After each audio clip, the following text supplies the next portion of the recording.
So, yun mga best friend, gusto ko lang na ipakita sa inyo paano ko maglinis ng chandelier. Dati mga best friend, nangangarap ako na magkaroon ng ganito.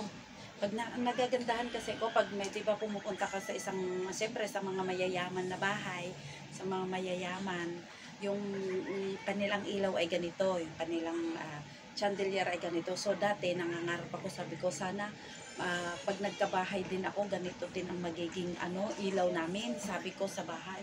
Pero ngayon mga best friend, nararanasan ko kung paano linisin. Ang hirap pala niyang linisin mga best friend, ayoko na. Ang hirap niyang linisin mga best friend, nakakasakit dito sa batok. Ito, nangangalay kasi nakatingala ka mga best friend.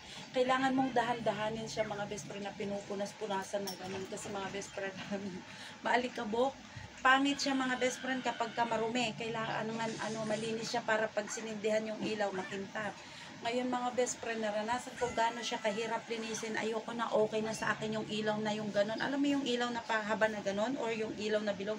Ang tawag doon sa may ilaw na pahaba na ganon, yung ilaw na yung pahabang ganon, yung fluorescent. Okay na sa akin yun. Ayoko na nga ganito mga best friend. Ayoko na mag-chandelier. Kasi mga best friend, ang hirap niyang linisin. Ang sakit sa batok, nakakakalay, nasisira yung beauty ko. Alam niyo naman.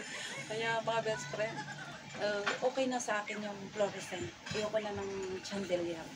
Kasi wala rin akong pambili ng chandelier mga best friend. Kaya doon na lang talaga ako, pang fluorescent lang talaga. So yan lang mga best friend. Thank you for watching.